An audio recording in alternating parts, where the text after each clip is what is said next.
Let me tell you something. Most people think having a dream is enough.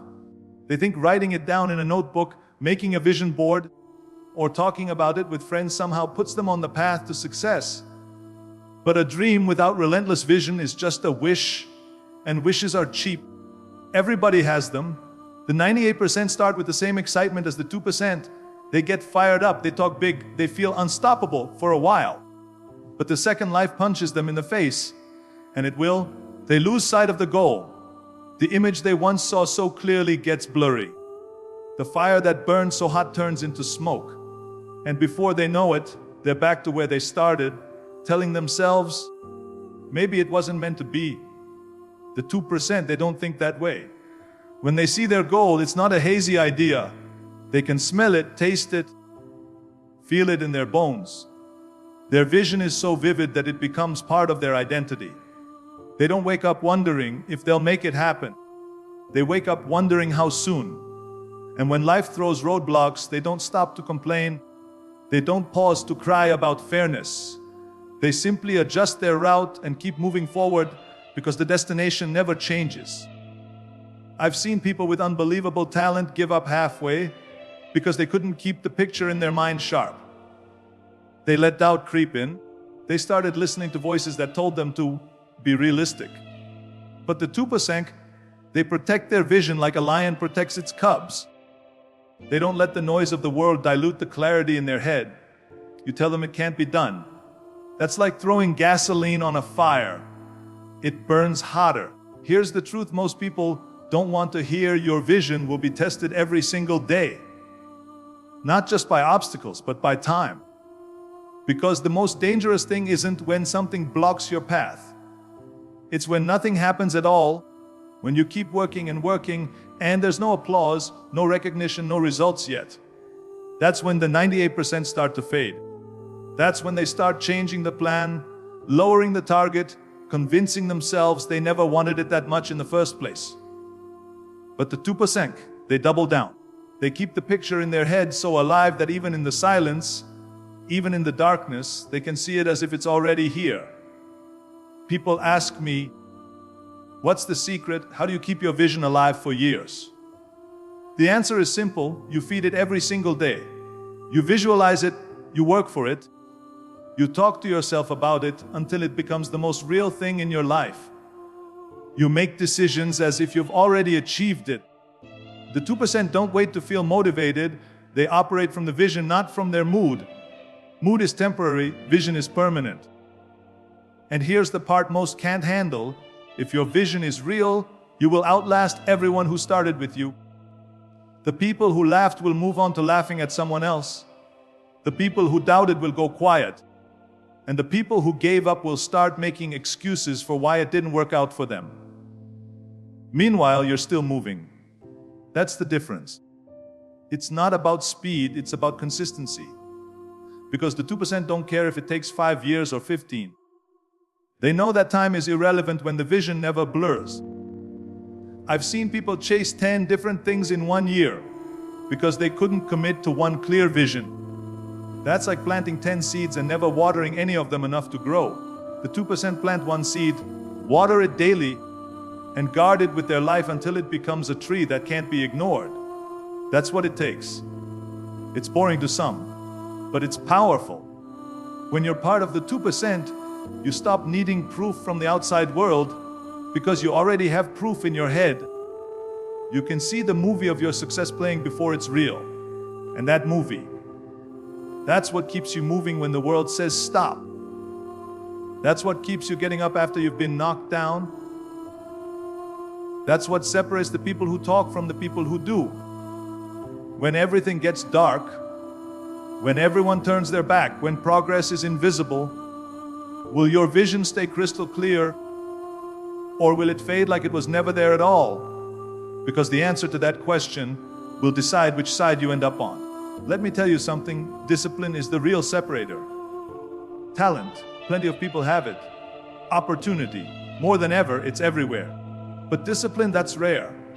That's the reason the 2% keep climbing while the 98% slide back down. The 2% are willing to do the work no one sees, no one claps for, and no one would choose to do unless they were absolutely committed. The 98% will work hard when it's exciting. They put in the hours when they feel like it. But discipline is not about feeling like it. Discipline is about doing it, especially when you don't. See, the 2% understand something that most people never grasp. Success is not built in the moments you feel unstoppable. It's built in the moments you feel like quitting but keep going anyway. Anyone can train hard on the first day. Anyone can wake up early when motivation is fresh. But what about day 50, day 200, year 5? When the excitement is gone, the grind feels endless, and there's nobody cheering. That's when discipline shows up. That's when the 2% gets stronger and the 98% disappear. Discipline is boring. Let's be honest about that. It's repetitive. It's the same drills, the same routines, the same habits over and over and over. The 98% hate that because they crave variety and entertainment. They want everything to be fun. But the 2% know the truth. If you want extraordinary results, you have to do ordinary things thousands of times without complaining. The 98% chase motivation. The 2% create systems. Motivation is a spark. Systems are the engine. The 2% show up when they're tired, when they're sore, when they're in a bad mood, when nobody is watching. They put in the reps no matter how they feel. And that's why they keep winning. Because discipline builds a foundation that motivation can't touch. You can't negotiate with discipline. You can't put it off until tomorrow. Discipline is the voice that says, get up, do it now. No excuses. Let's be real. Most people fail not because they couldn't do the work, but because they wouldn't. They chose comfort over commitment. They chose Netflix over practice. They chose the party over preparation. And here's the crazy part. Those choices don't ruin you all at once. They ruin you slowly, quietly, until one day you wake up and realize you're years behind where you could have been. The 2% make the opposite choice again and again until success becomes inevitable. Discipline isn't just about work ethic, it's about self-respect. It's saying, my goals are too important to be controlled by my mood. It's being the kind of person who keeps a promise to yourself, even when no one else will know if you break it. It's getting up at 5 a.m. to train, even though no one will post about it, no one will applaud, no one will even know, but you will. And that's enough. You have to understand the 2% aren't superhuman. They don't wake up every day excited to grind. They have doubts, they get tired, they feel lazy just like everyone else. The difference is they've trained themselves to act anyway. They've made discipline a habit, not an occasional decision. And when something becomes a habit, you don't have to talk yourself into it. You just do it. The 98% wait for the right mood, the right time, the right circumstances. The 2% don't wait for perfect conditions, they create them. They know if you wait until you feel ready, you'll be waiting forever. So they start before they feel ready, they keep going when they feel unprepared, and they finish even when it's uncomfortable. That's why they win. And here's the thing, discipline compounds. Every time you choose the hard thing over the easy thing, you get stronger. Every time you keep a promise to yourself, every time you push through resistance, you raise your own standard. Over time, those little wins turn into massive success. The 98% want big leaps, overnight transformations, magic formulas. The 2% understand it's about stacking small wins day after day until the world can't ignore what you've built. So when people ask, why do only 2% succeed? The answer is simple. They are willing to do what the other 98% won't. They keep showing up long after the excitement fades, long after the applause stops, long after everyone else has quit. They understand discipline is the bridge between wanting something and having it. And if you can master that, there's nothing, absolutely nothing, you can't achieve. Pain is the great equalizer. Everyone feels it, rich, poor, talented, untalented, winners and losers. The difference is not who gets hurt, because life guarantees you will. The difference is in what you do with that pain. The 98% treat pain like a stop sign. The second they feel it, they slow down, pull over and park there.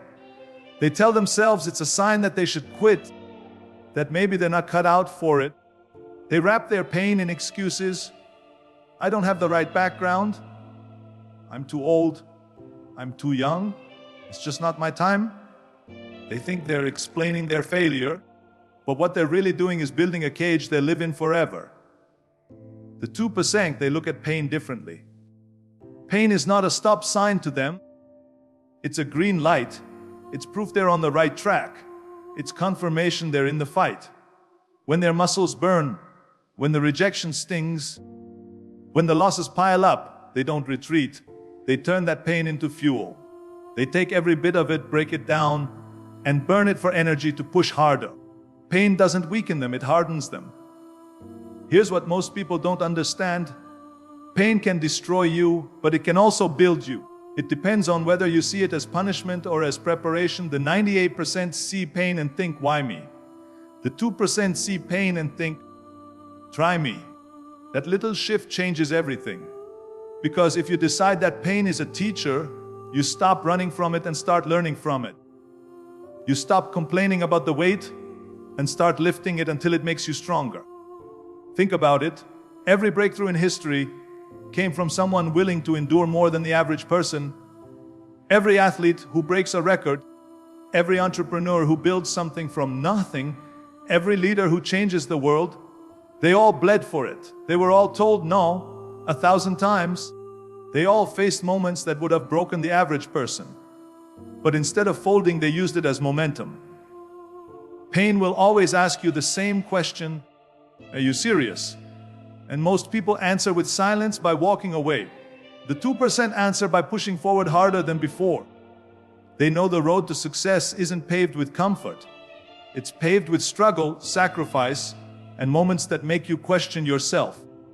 But if you can endure those moments and keep going, pain becomes the proof that you are not like the rest. Here's the trap the 98% fall into. They think avoiding pain means they're making a smart decision. But avoiding pain also means avoiding growth. You can't get stronger without resistance.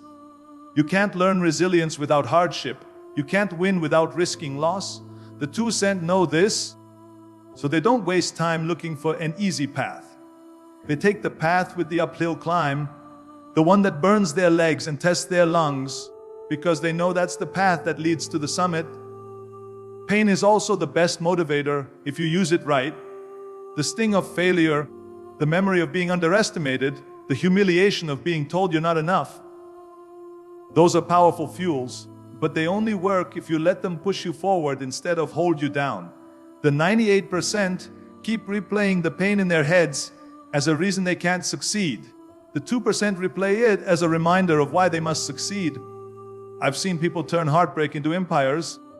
I've seen people take the pain of losing everything and build something 10 times bigger. I've seen people take every no they ever got and make it the reason they kept going until they heard yes. That's the difference. It's not about avoiding pain. It's about deciding you will squeeze every drop of power out of it until it works for you, not against you. So the next time you feel pain, you have two choices. You can use it as an excuse, just like the 98% do, and stay exactly where you are. Or you can use it as rocket fuel, like the 2% do, and blast through every wall in your way. Because in the end, the pain will be the same. The only difference will be whether it left you broken or made you unstoppable.